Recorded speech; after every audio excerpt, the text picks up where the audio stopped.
मुसलमानों ने किया यार, मैंने बताया ये लाहौर से शुरू हुआ है।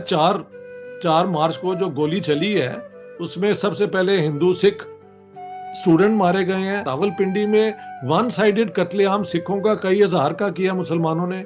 मुल्तान के अंदर वन साइडेड हिंदुओं का कत्लेआम किया मुसलमानों ने। महाराजा रंजीत सिंह की डेथ हो गई है। उस दौरान जो जंगें हुई ना अंग्रेजों के साथ 3-4 चेलियां वाली और ये और वो, उसमें उन्होंने नॉर्दर्न इंडिया से बिहारी बिहूरी लाए हुए थे। बाद में पे उन्होंने कहा होगा पंजाबियों को अब बदला ले लो तुम।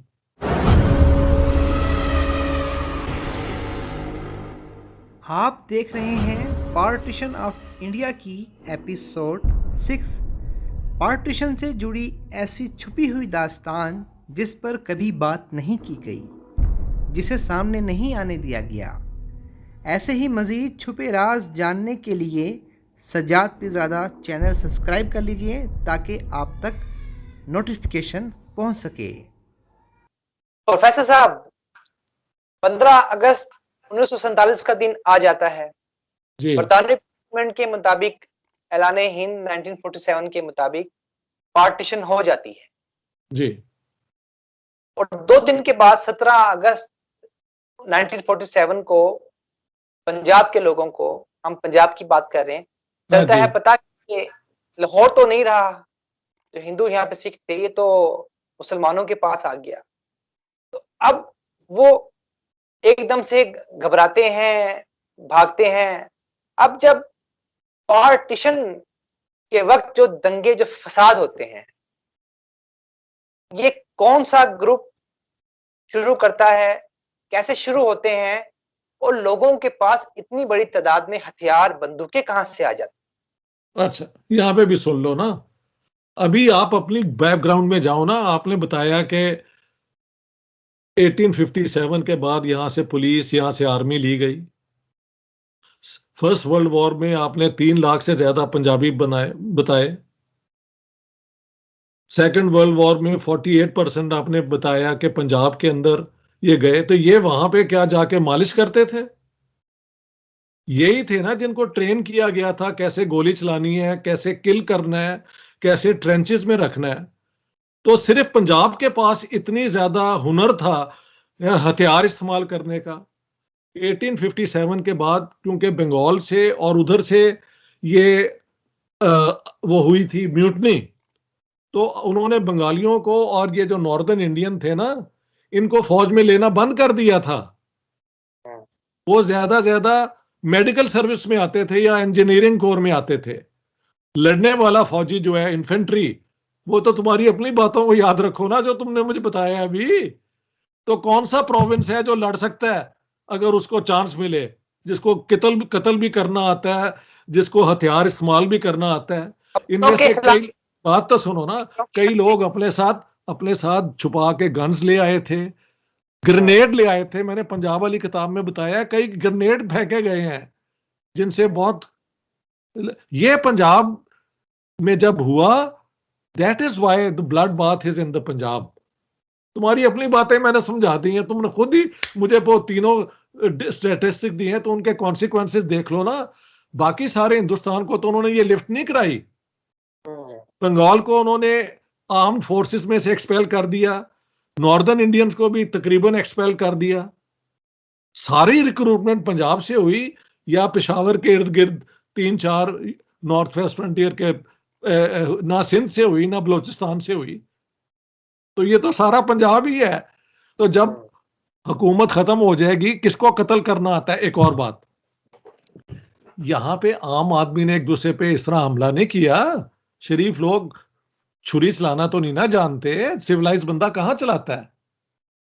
यहां पे होते थे हर मोहल्ले में, आज भी है जहां तुम रहते हो उस मोहल्ले में कोई ना कोई गुंडा जो है वो जुआ कराता होगा, जो वहां पे ये चर्च चुर्च बेचता होगा। ये पहले भी होता था। तो एक अंडरवर्ल्ड का नेटवर्क था। अंडरवर्ल्ड के साथ कौन कनेक्टेड होता है बताओ? पुलिस होती है। पुलिस। अच्छा, पुलिस के ऊपर फिर जो होते हैं, जो पॉलिटिकल एक्शन कर रहे होते हैं, वो पॉलिटिशियन होते हैं। इसके अलावा पंजाब के अंदर डीमोबिलाइज्ड होता है जिनको आर्मी से छुट्टी होकर घर भेज दिया गया था। हजारों की लाखों की तादाद में लोग आए हुए थे, उनमें से आधे तो पागल होंगे ट्रेंचेस में रह के गोलियां चला चलू के।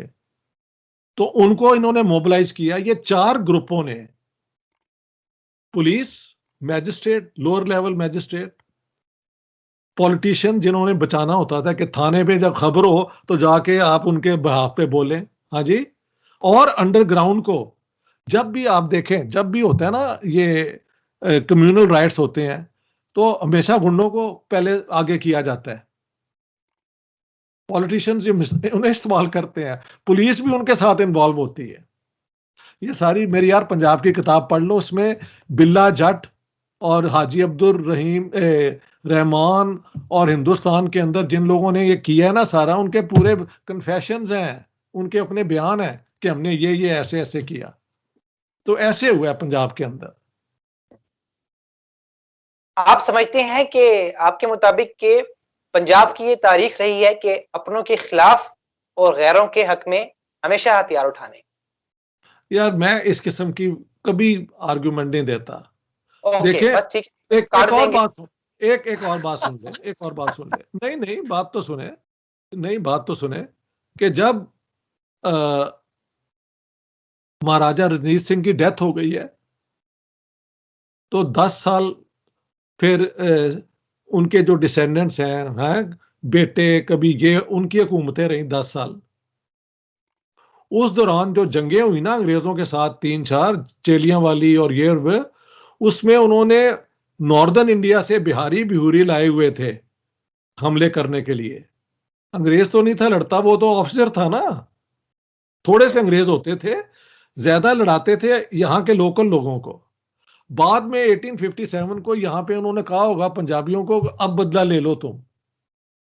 इसीलिए 1857 में ये सारे जो गए हैं यहाँ से, इन्होंने जाके फिर बड़ा जुल्म किया और म्यूटनी को खत्म किया है, अपराइजिंग को। तो खराबी तो हमके अंदर है ना। मैंने तुम्हारे खिलाफ इस्तेमाल करना हो तो तुम्हारा कोई दुश्मन ढूंढूंगा ना किसी को। तो ये इस तरह अंग्रेजों ने हुकूमत की। इंपीरियल पॉलिसी यही होती है कि you are at the top, you use the contradictions of the people. ऐसे हुआ है। हाँ ठीक है। इसमें प्रोफेसर साहब, पार्टीशन की, पंजाब की पार्टीशन पे सबसे पहले जो हमले हुए, हमलों का आगाज वो मुसलमानों ने किया है, मुसलमानों ने किया है यार। मैंने बताया ये लाहौर से शुरू हुआ है। 4 मार्च को जो गोली चली है उसमें सबसे पहले हिंदू सिख स्टूडेंट मारे गए हैं। उसी 4 की शाम को चाकू छुरी चलना शुरू हो गया लाहौर में। 4 की शाम को अमृतसर में शुरू हो गया है, 5 को मुल्तान में हो गया है और 5 को ही रावलपिंडी में हो गया। रावलपिंडी में 1 साइडेड कत्लेआम सिखों का कई हजार का किया मुसलमानों ने। मुल्तान के अंदर 1 साइडेड हिंदुओं का कत्लेआम किया मुसलमानों ने। और अमृतसर और लाहौर में डिंग डोंग बैटल चलती रही। लाहौर में मुस्लिम साइड जीत गई, अमृतसर में हिंदू सिख साइड जीत गई। ऐसे है बस। शुरू मुसलमानों ने किया, मुसलमानों ने शुरू किया। ठीक है प्रोफेसर साहब, बाउंड्री कमीशन की एक रुकन जस्टिस मुनीर जी वो भी अपनी यादाश्तों में लिखते हैं कि गोलड़ा शरीफ से रावलपिंडी में जी किस तरह से ये आगाज हुआ और वहां पे किस तरह से हिंदुओं को, सिखों को मार के भगाया गया।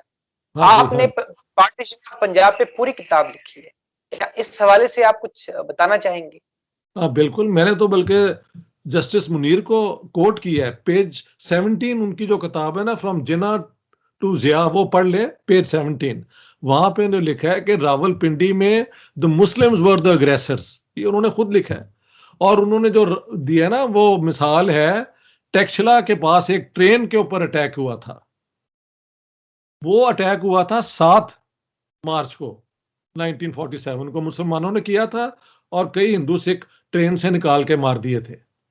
लेकिन इससे पहले 6 मार्च को अमृतसर के अंदर मुसलमानों ने ट्रेन के ऊपर अटैक करके, एक ट्रेन आ रही थी उधर से, ये जो है ना जहां पे या करतारपुर की तरफ से आ रही थी एक ट्रेन, उसके ऊपर हमला नहीं, डेरा बाबा नानक उधर से आ रही थी, डेरा बाबा नानक से अमृतसर आ रही थी, उसके ऊपर हमला करके भी हिंदू सिखों को निकाल के मारा है।